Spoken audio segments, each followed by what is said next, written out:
कहते हैं कैमरे से ज़्यादा महत्वपूर्ण फोटोग्राफर की वो आँख होती है जो किसी भी दृश्य को जीवंत बनाती है, और वो फोटोग्राफ जब लोग देखते हैं तो उनके दिल में सीधा उतर जाता है। दीपक शर्मा जी के फोटोग्राफ, चाहे वो किसी ऐतिहासिक स्थल के हों, वन्य जीव के हों, घटना के हों, पोर्ट्रेट के हों, कोई भी हों, हर फोटोग्राफ अपनी एक विलक्षण कहानी कहता है। ये युवा और अनुभवी फोटोग्राफर हमारे देश के और दुनिया के कई पत्र पत्रिकाओं में सम्मान के साथ छपते हैं। Hindustan times, PTI, India today, तहलका, आउटलुक के अलावा New York times, Washington post, wall street journal, USA today जैसे कई पत्रिकाओं में आपके फोटोज़ बड़े इज्जत के साथ छपते हैं और लोगों को काफ़ी पसंद आते हैं।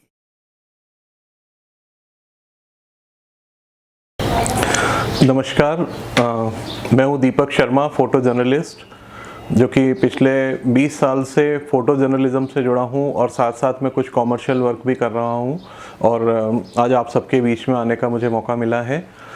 और हम सब बात करते हैं फ़ोटोग्राफ़ी की, और आप लोग सब भली भांति वाकिफ़ हैं फ़ोटोग्राफ़ी से कि आज के समय में कोई दिन ऐसा नहीं होता जब हम फोटोग्राफी से हमारा वास्ता ना पड़े, हमारा किसी न किसी कंसर्न में फ़ोटोग्राफ क्लिक करना या देखना, ये सब चीज़ें ना हो, ऐसा हो नहीं पाता है। तो फ़ोटोग्राफी के बारे में मैं आपको बताना चाहूँगा कि पहले समय में जब तक कैमरास नहीं थे, 18th सेंचुरी तक, करीबन 150 साल पहले तक, तब जो है जो भी कुछ विजुअल्स होते थे या राजा महाराजाओं के जो चित्र होते थे उनको डिपिक्ट करने के लिए पेंटिंग्स बनाई जाती थी।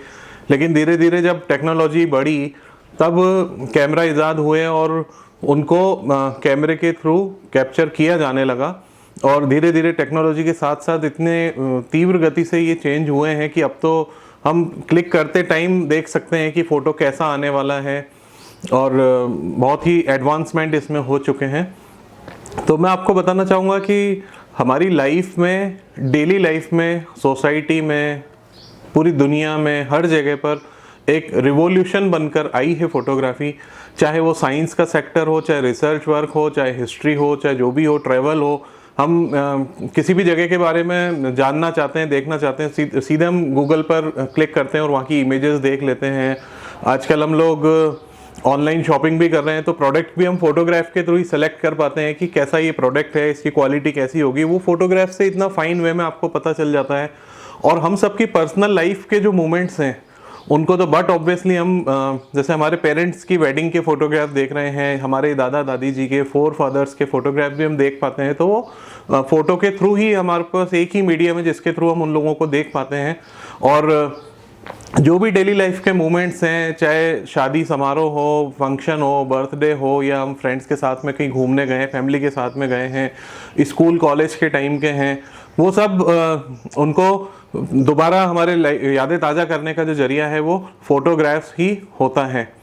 तो फोटोग्राफी की अपने आप में एक बहुत ही ज़्यादा इम्पोर्टेंस है। तो हम जो बात करेंगे वो फ़ोटोग्राफी की कुछ इम्पोर्टेंस मैं आपको बताऊंगा, और उसका हमारी सोसाइटी में क्या रोल है, अच्छी फ़ोटोग्राफी हम कैसे कर सकते हैं, क्या जर्नी रही है, थोड़ा थोड़ा सा मैं आपको सारी चीज़ों पे बताता रहूँगा।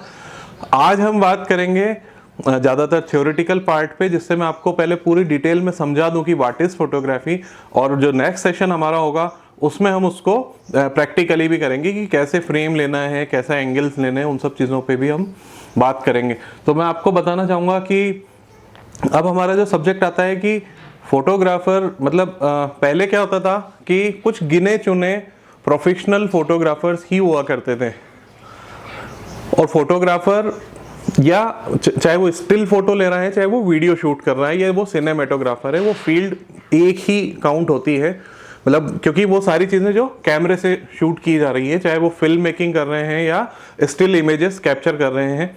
तो पहले बहुत सेलेक्टेड लोग हुआ करते थे जो कि प्रोफेशनल होते थे, वही इसमें जुड़ते थे, और शौकिया तौर पर जो फोटोग्राफी करते थे वो कोई 2-3-4% लोग होते होंगे, क्योंकि पहले लोगों की बाइंग कैपेसिटी इतनी नहीं होती थी, पैसा इतना नहीं होता था। लेकिन अभी वो चीज़ें ईजी हुई हैं, और अब जैसे EMIs पर भी अवेलेबल है, और डिजिटल कैमराज आने के बाद में चीज़ें बहुत आसान हो गई। पहले जो फिल्म कैमराज काम में आते थे उसका प्रोसेस भी बहुत लंबा होता था और वो महंगी भी बहुत पड़ती थी।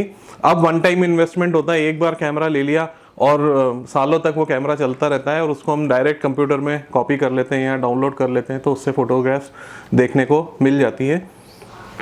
तो पहले जैसा मैंने बताया कि बहुत कम फोटोग्राफर्स होते थे, या तो वो कॉमर्शियल वर्क करते थे या जर्नलिज्म करते थे या कुछ रिसर्च वगैरह का या गवर्नमेंट डिपार्टमेंट्स में होते थे, और कुछ जो है वो शौकिया फोटोग्राफी करते थे। बट अब जो आज का समय है 21st सेंचुरी, जिसमें कि पिछले 15 सालों में जो रिवॉल्यूशन आया है, जो एक डिजिटल वर्ल्ड पूरा सामने निकल करके आया है, आज हम सबकी जेब में कैमरा है। Everyone is a photographer now.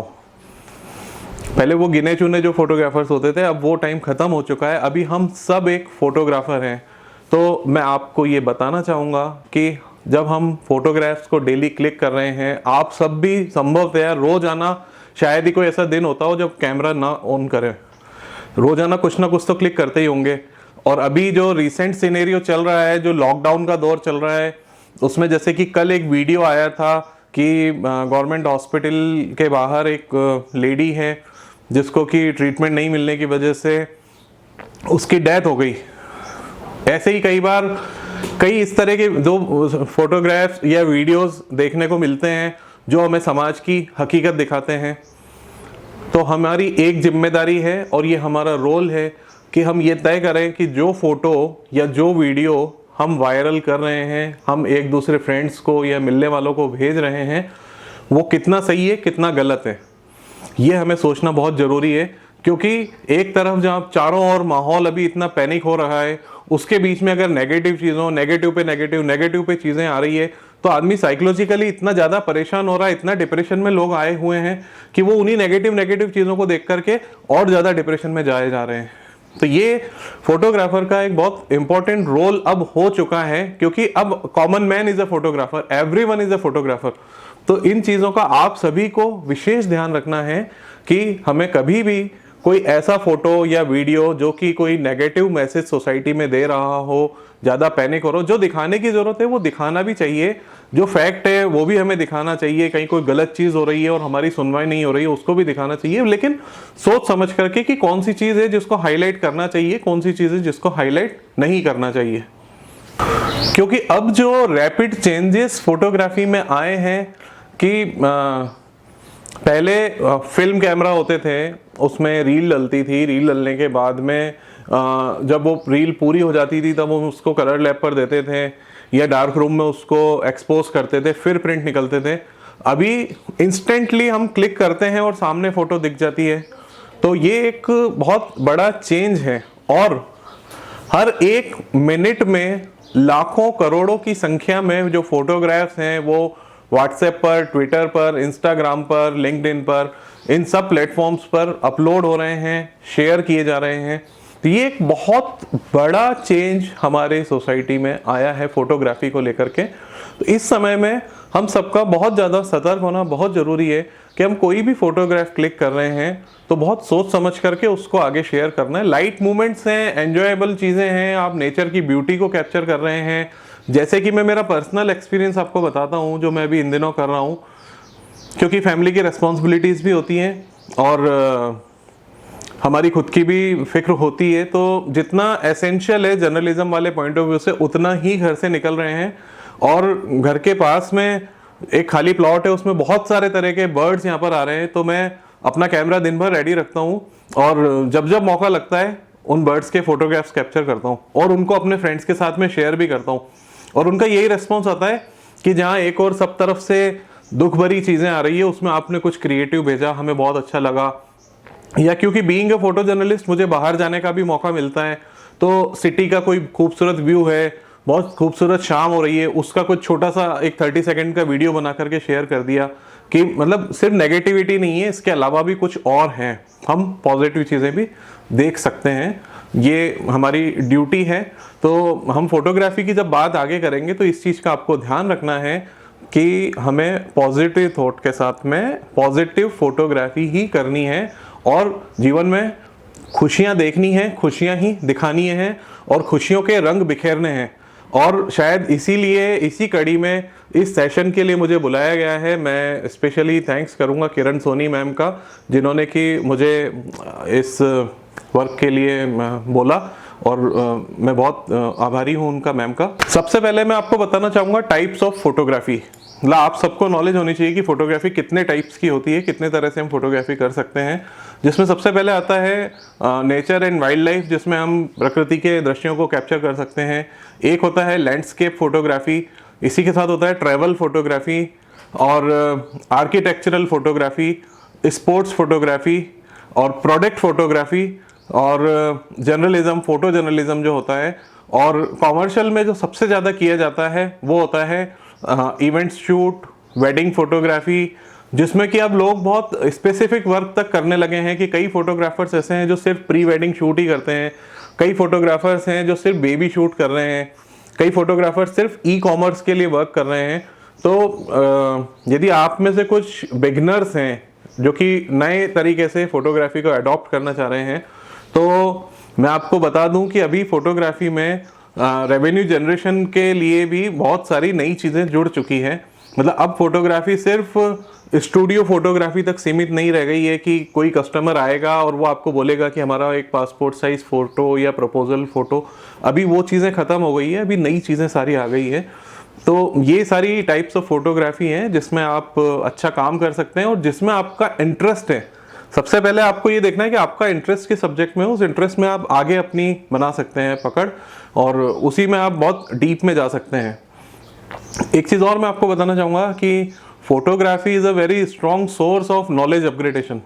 आप जिस भी सब्जेक्ट में फोटोग्राफी कर रहे हैं, आप उसकी जब धीरे धीरे डेप्थ में जाने लगते हैं, जैसे कि मैं अभी आपको बता रहा था कि मैं रोज़ाना बर्ड्स कैप्चर कर रहा हूँ, तो जब से मुझे ये नेचर एंड बर्ड्स फोटोग्राफी का शौक़ लगा तो धीरे धीरे इनके नाम याद होने लगे, तो इनकी आवाज़ से रिकॉग्नाइजेशन शुरू हुआ कि अब मैं इसको आवाज़ से पता चल जाए कि कौन सा बर्ड है। इसी के साथ साथ में इनका नेचर क्या है, इनका बिहेवियर क्या है, ये इनसे हम फ्रेंडली कैसे हों कि हम सोचे कि हम एकदम से पास चल जाएंगे और हम इसका क्लोजअप ले लेंगे, क्योंकि सबके पास में प्रॉपर लेंसेज और वो सब चीज़ें नहीं हो पाती। तो हमें इनको कैसे ट्रस्ट में लेना है, इनके साथ कैसे फ्रेंडली होना है कि आपको बहुत ज़्यादा तीखे और चटक कलर के कपड़े नहीं पहनने हैं जब आप नेचर या वाइल्ड लाइफ में जाते हैं फोटोग्राफी करने। तो आपको मोस्टली प्रेफर तो आप ग्रीन कलर करें या बिल्कुल ब्राउनिश कलर, जो कि उनको ज़्यादा अट्रैक्ट ना करें, ऐसे कलर्स के कपड़े भी यूज़ में करने। तो ये बहुत सारी चीज़ें हैं, धीरे धीरे आपको समझ में आती रहेंगी। टाइप्स ऑफ फोटोग्राफी के बाद जो सब्जेक्ट आता है वो आता है टाइप्स ऑफ कैमरा, क्योंकि हमें पता होना चाहिए कि कैमरा क्या है, कौन सा कैमरा है, हमें कौन सी मशीन यूज़ करनी चाहिए और साथ साथ में पहले कौन से कैमरास होते थे, इन सब चीज़ों के बारे में भी हमें जानकारी होना बहुत ज़रूरी है। तो मैं आपको बताना चाहूँगा कि जिस समय में मेरी जर्नी शुरू हुई थी तब जो कैमरा होता था ये फिल्म कैमरा होता था, जो कि 135 mm का होता है ये, और इसमें रील डलती थी और जब ये रील पूरी हो जाती थी उसके बाद इसको लैब पर डेवलप होने के लिए देते थे। फिर उनमें से देखते थे कि कौन कौन से फ़ोटो सही क्लिक हुए हैं, फिर उनके प्रिंट बनवाते थे। और धीरे धीरे जब समय और आगे बढ़ा, टेक्नोलॉजी और एडवांस आई, तब ये निकॉन ने निकाले ऑटो फोकस कैमरे, जिनमें फोकस ऑटोमेटिक ले लिया जाता था और जो कैमरे की शटर स्पीड और अपर्चर होता है, जो कि टेक्निकल चीज़ें हैं जिनके बारे में मैं आपको नेक्स्ट सेशन में सारा डिटेल में बताऊंगा।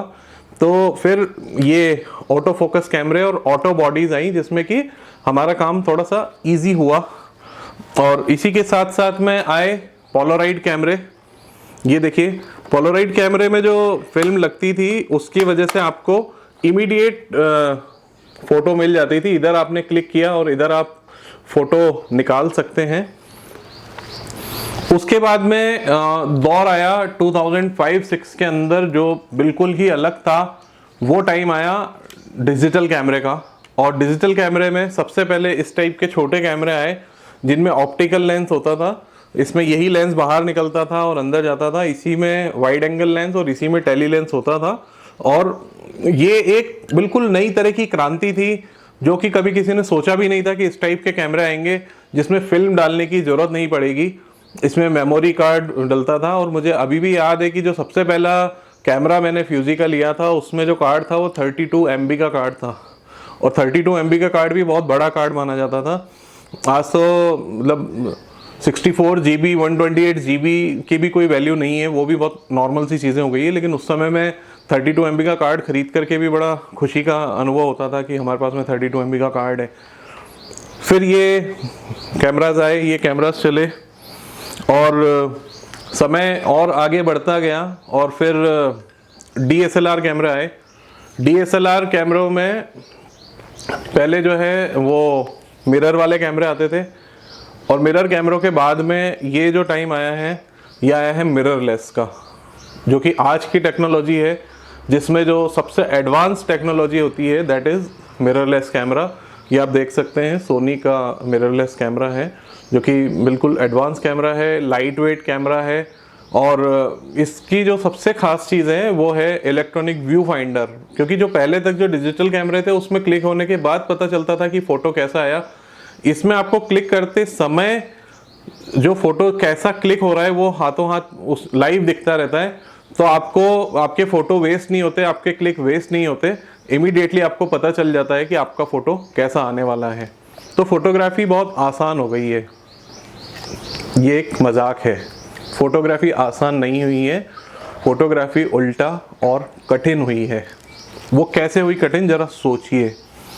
क्योंकि जैसे मैंने आपको शुरू में बताया कि फोटोग्राफी बहुत लिमिटेड लोग कर रहे थे, लेकिन अभी एवरीवन इज़ अ फोटोग्राफर, क्योंकि सबके हाथ में है मोबाइल फ़ोन और इस मोबाइल से सभी फ़ोटोज़ क्लिक करते हैं, सभी सेल्फीज़ क्लिक करते हैं और इधर मतलब direct Facebook live, Instagram live सारी चीज़ें होने लग गई है।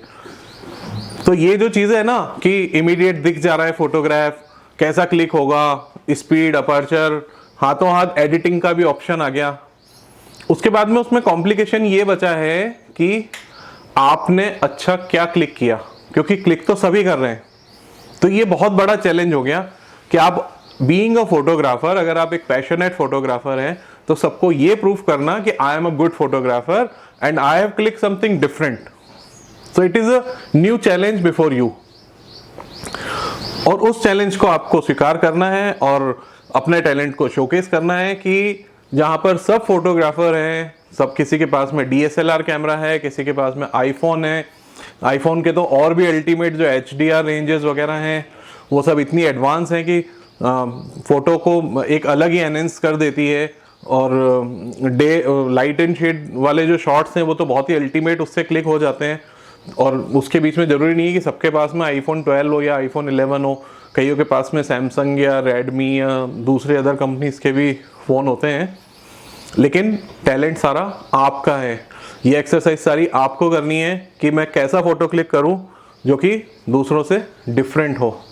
तो ये एक बहुत बड़ा चैलेंज बन के आप सबके सामने आया है और इस चैलेंज से आप सभी को फेस करना है, इससे निपटना है और बहुत अच्छी फ़ोटो क्लिक करके अपने आप को प्रूव करना है कि yes I am a artist, I am a passionate photographer, I am a dedicated photographer और मेरे क्लिक्स दूसरों से डिफरेंट हैं।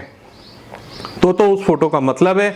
अदरवाइज जैसे सब क्लिक कर रहे हैं वैसे ही आपने क्लिक किया तो उसका कोई सेंस नहीं है, फिर तो वो एक नॉर्मल पिक्चर है कि जैसे सबने किए वैसे ही किया और फोटो को क्लिक करके फेसबुक पे डाल दिया, स्टेटस पे लगा दिया। फोटोग्राफी सिर्फ फेसबुक, इंस्टाग्राम या स्टेटस पर अपलोड करने तक सीमित नहीं है, फोटोग्राफी इसके आगे भी बहुत कुछ है। नेक्स्ट हम आते हैं what makes a good photograph. क्या चीज़ है जो एक फ़ोटो को बहुत आउटस्टैंडिंग, बहुत अच्छा बनाएगी। उसके लिए जो टेक्निकल पार्ट है वो समझना बहुत छोटा सा प्रोसेस है कि कैमरे में एक ट्राइंगल होता है जिसको कहते हैं shutter speed, aperture and ISO। इस ट्राइंगल को समझना है जो कि मैं आपको नेक्स्ट सेशन में बताने वाला हूँ। और कंपोजिशन है, लाइटिंग का ध्यान रख लिया और फोटो क्लिक हो गई, वो बहुत बड़ा चैलेंज नहीं है। इसके अलावा कुछ दूसरी चीज़ें हैं।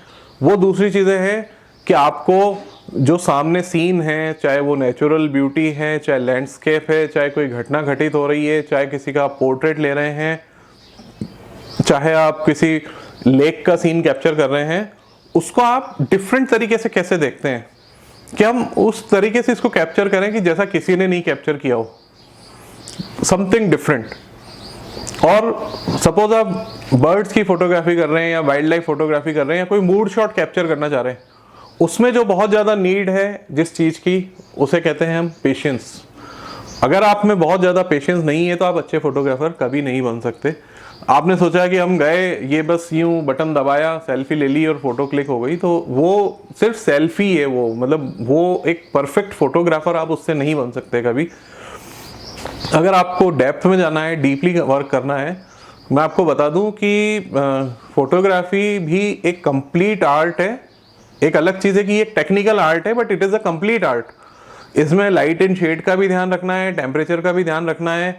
बेस्ट फोटोग्राफ्स के लिए मॉर्निंग इवनिंग ही अच्छे हैं। जैसे आप एक पेंटिंग को देखते हैं, किरण मैम की भी हमने पेंटिंग्स खूब सारी देखी हैं और बहुत अप्रिशिएट करते हैं सब। तो वो जो पेंटिंग जैसा हमारा फोटो को देख करके कोई बोले कि ये तो एक पेंटिंग जैसा लग रहा है, वो क्लिक करने के लिए आप सोचें कि मैं दिन में 12 बजे जाऊंगा और एक फोटो क्लिक कर दूंगा और वो बन जाएगा, तो वो नहीं होगा। उसके लिए आपको पर्टिकुलर टाइम को फॉलो करना पड़ेगा। सॉफ्ट लाइट के साथ में आपका फोटो क्लिक होगा। और इस चीज़ का ध्यान रखना है कि हमने कभी गूगल पे देख लिया या किसी मोबाइल में देख लिया कि हाँ इसने अच्छा फोटो क्लिक करा, ये फोटो बड़ा अच्छा लग रहा है, और जाकर के सेम एंगल से फोटो क्लिक कर दिया, तो वो चीज़ नहीं होनी चाहिए। Photo should be unique, angle should be different. हमें दूसरों से अलग काम करना है और इस चीज़ पे फोकस करना है कि दूसरों ने कभी ऐसा फोटो नहीं लिया हो। और मूड्स को दिखाना है, इमोशंस को दिखाना है, एक्टिविटी को दिखाना है। एक तो बिल्कुल डेड फोटो है कि फतेह सागर झील है और बस हमने उसका झील को कैप्चर कर दिया। एक उसके ऊपर बहुत अच्छे बर्ड्स निकल करके जा रहे हैं, या वाटर एक्टिविटीज़ हो रही है, कुछ स्पोर्ट्स हो रहा है, स्पीड बोट चल रही है, या उसके किनारे पर वो शुगर कैंडी बेचने वाला कोई क्रॉस हो रहा है, उसके साथ में उस मोमेंट को आपने कैप्चर किया, या कोई टूरिस्ट वहाँ पर घूम रहे हैं उनके साथ में उस मोमेंट को आपने कैप्चर किया, लोग एक्सरसाइज कर रहे हैं उसके साथ में कैप्चर किया। आप डिफरेंट क्या दिखा रहे हैं, ये आपकी क्रिएटिविटी है और आपको डिफरेंट दिखाना है, तभी आपका फोटो डिफरेंट होगा। आप नॉर्मली गए and just click the button और कैमरा रखा पॉकेट में और चल दिए, और फिर आपने सोचा कि मेरे फोटो तो इतना अप्रिशिएट नहीं किया गया। अब बात आती है कि ये अच्छे फोटो क्लिक करना जरूरी क्यों है।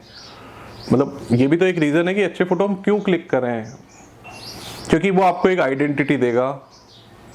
और आज के समय में हमारी लाइफ में सबसे ज़्यादा जिस चीज़ की कमी है वो है समय। मतलब सब कुछ है हमारे पास में, साधन है, सुविधाएं हैं, लग्जरी है, कंफर्ट है, नहीं है तो क्या नहीं है, समय। तो अगर आप समय दे रहे हैं, कई बार मेरे पास कई लोग फोटो भेजते हैं और अगर मैं कहता हूँ इसमें ये थोड़ा सा होता तो अच्छा रहता, ये होता तो वो, तो ये तो हमने ऐसे ही क्लिक कर लिया था। मैं कहता हूँ ऐसे ही मत क्लिक करते, थोड़ा सीरियस होकर के क्लिक कर लेते, क्योंकि उसमें टाइम कंज्यूम किया है, हमारे टाइम की वैल्यू है, तो वो अच्छा होना बहुत जरूरी है। नेक्स्ट सब्जेक्ट हमारा आता है स्कोप इन फोटोग्राफी, की फोटोग्राफी में स्कोप क्या है, क्योंकि यूथ्स के लिए ये बहुत इंपॉर्टेंट सब्जेक्ट आता है कि फोटोग्राफी में स्कोप क्या है। फोटोग्राफी आप शौकिया तौर पर भी कर सकते हैं और कॉमर्शियल वे में भी कर सकते हैं। जैसे कि आप स्टडी कर रहे हैं, कहीं जॉब कर रहे हैं, आपका बिजनेस है और आपको फ्री टाइम मिल रहा है और उसमें आपका शौक है फोटोग्राफी का, तो आप उसको जस्ट शौकिया तौर पे भी रख सकते हैं कि जब आपको टाइम मिला आपने अच्छे फोटोग्राफ्स क्लिक किए। और दूसरा है कॉमर्शियल फोटोग्राफी, कि हम फुल टाइम इसको अडॉप्ट कर रहे हैं एज अ बिजनेस, और या आप उसको एज अ पैशन अडॉप्ट कर रहे हैं। तो उसमें एक वर्ड जहाँ ये आया कि उसको अडॉप्ट करना मीन्स गोद लेना। तो वो गोद लेना जो चीज़ है, हमें उसकी उसी अकॉर्डिंग केयर भी करनी होगी, उसका रेस्पेक्ट भी करना होगा कि अगर हमने उसको एज अ पैशन या एज अ प्रोफेशन किसी भी वे में अडॉप्ट किया है तो उसकी हमें बहुत ज़्यादा केयर भी करनी पड़ेगी। जब भी टाइम मिले, जब भी क्लिक करें, पूरी इज्जत के साथ, पूरी शिद्दत के साथ क्लिक करें। और जब कॉमर्शियल की बात करते हैं तो अभी देख सकते हैं कि पहले वेडिंग फोटोग्राफी बहुत नॉर्मल सा बिजनेस होता था, लेकिन अब बहुत बड़े बजट की शादियां होने लग गई है और डेस्टिनेशन वेडिंग्स होने लगी हैं, जिसमें कि कैंडिड फोटोग्राफी अलग होने लग गई और ट्रेडिशनल फोटोग्राफी, सिनेमेटोग्राफी, ड्रोन, बहुत सारी नई चीज़ें ऐड ऑन हो गई हैं। और साथ साथ में जैसे प्री वेडिंग शूट है, बेबी शूट है, पोर्टफोलियो है, तो आप स्पेसिफिक सब्जेक्ट में भी वर्क कर सकते हैं। मतलब ज़रूरी नहीं है कि हम ये सारी चीज़ें करें, ये पर्सन टू पर्सन डिपेंड करता है कि आप क्या करना चाह रहे हैं, कि आपको सभी सब्जेक्ट कैप्चर करने हैं, सभी तरह की फोटोग्राफी करनी है, किसी स्पेसिफिक सब्जेक्ट पे आपको काम करना है, ये आप तय कर सकते हैं अपने आप में। और ये तो कॉमर्शियल की बात हुई। इसके अलावा जो कॉमर्शियल मींस प्रोफेशनल या पैशनेट, दोनों तरह के फोटोग्राफर्स के लिए जो फोटोग्राफी का जो यूज़ है, जो स्कोप है, वो है कि आप कई तरह के आजकल फोटोग्राफी के कॉम्पिटिशन्स होते हैं, कई तरह की एग्जीबिशंस होती हैं, स्टेट लेवल पर भी होती है, सिटी लेवल पर भी होती है, नेशनल और इंटरनेशनल लेवल पे भी कई एग्जीबिशंस और कई कॉम्पिटिशन्स होते हैं। आप फेसबुक, इंस्टाग्राम या गूगल पे सर्च करेंगे तो आपको टाइम टू टाइम अपडेट्स मिलते रहते हैं कि ये नई नई एक्टिविटीज़ होने जा रही हैं। और फोटो जर्नलिज्म अपने आप में एक बहुत बड़ा सेक्टर है। आजकल यूट्यूबर्स का एक बिल्कुल अलग सी दुनिया बन गई है कि बहुत अच्छा रेवेन्यू जनरेट कर रहे हैं यूट्यूब पर वीडियोस अपलोड करके। जो हमारे कई यूथ हैं जिन्होंने बहुत अच्छा इसमें अर्न किया है और कर रहे हैं, और आगे भी ये चलता रहेगा। इसके साथ साथ में अगर आपको इससे पैसा कमाना है तो वेबसाइट डिज़ाइनिंग और ई कॉमर्स, जैसे अमेजोन है, फ्लिपकार्ट है, इस टाइप की जो चीज़ें हैं, इनमें भी फोटोग्राफ्स की बहुत ज़्यादा नीड रहती है। तो इन सब के लिए भी आप फोटोग्राफी कर सकते हैं, क्योंकि कोई भी बिजनेस है जो ऑनलाइन बिजनेस है वो बिना फोटोग्राफ के पॉसिबल ही नहीं है। कोई न्यूज़पेपर बिना फोटोग्राफ के पॉसिबल ही नहीं, कोई इवेंट है तो बिना फोटोग्राफ के पॉसिबल नहीं है। इवन आपको अगर आधार कार्ड, राशन कार्ड बनवाना है या कोई गवर्नमेंट का कुछ भी करना है, फॉर्म भरना है, तो उसमें भी फोटोग्राफ की आवश्यकता है। तो फोटोग्राफ हर जगह बहुत ज़रूरी है, लेकिन उसमें आप सक्सेस तब होंगे जब बहुत मन से, बहुत डीपली और बहुत गहराई के साथ में, बहुत मेहनत के साथ में क्रिएटिव काम करेंगे। कारण क्या है ना कि अभी मैंने आपको थोड़ी देर पहले बोला था, अभी सब फोटोग्राफर हो गए। तो जहां सब फोटोग्राफर हो गए उसमें आपकी अलग पहचान, आपकी अलग आइडेंटिटी, ये सब चीजें कब होंगी? जब आप डिफरेंट काम करेंगे। क्योंकि मतलब है तो सारे फोटोग्राफर, शादियों में भी बहुत फोटोग्राफर्स काम कर रहे हैं, लेकिन देश में जिनका नाम है वो बहुत चुनिंदा फोटोग्राफर्स हैं। तो मैं चाहता हूं कि आप लोग भी ऐसा काम करें कि आपकी एक अलग पहचान बने, आपकी एक अलग आइडेंटिटी बने, बहुत क्रिएटिव काम आप करें, और इसको चाहे एज अ पैशन अडॉप्ट करें, चाहे प्रोफेशन अडॉप्ट करें। लेकिन बहुत अच्छी चीज़ है फोटोग्राफी से जुड़ना। तो अब जो नेक्स्ट सेशन हमारा होगा उसमें हम आज सारी मैंने आपको इसके इम्पोर्टेंस और जो भी चीज़ें हैं वो सारी बताई है। नेक्स्ट सेशन में हम प्रैक्टिकल फोटोग्राफी पे ज़्यादा बात करेंगे, और मैं आपको बताता भी रहूँगा कि क्या क्या सेटिंग्स है कैमरे की, डेप्थ ऑफ फील्ड के बारे में, कंपोजिशन के बारे में, इन सब चीज़ों के बारे में बताऊँगा। और मैं उम्मीद करता हूँ कि ये जो 2 सेशन रहेंगे इसमें आपको फोटोग्राफी के बारे में काफ़ी कुछ चीज़ें समझ में आएंगी। और बाद में भी यदि आपकी कोई क्वेरी हो, कुछ आप पूछना चाहें, तो दीपक शर्मा फोटोग्राफी से मेरा फेसबुक पेज भी है, इंस्टाग्राम पेज भी है, आप लोग मुझसे संपर्क कर सकते हैं। किसी को कभी भी कुछ पूछना हो तो you all are always welcome. और आज के सेशन में मुझे इनवाइट किया, इसके लिए once again thanks to Kiran Soni ma'am, and thanks to you all also.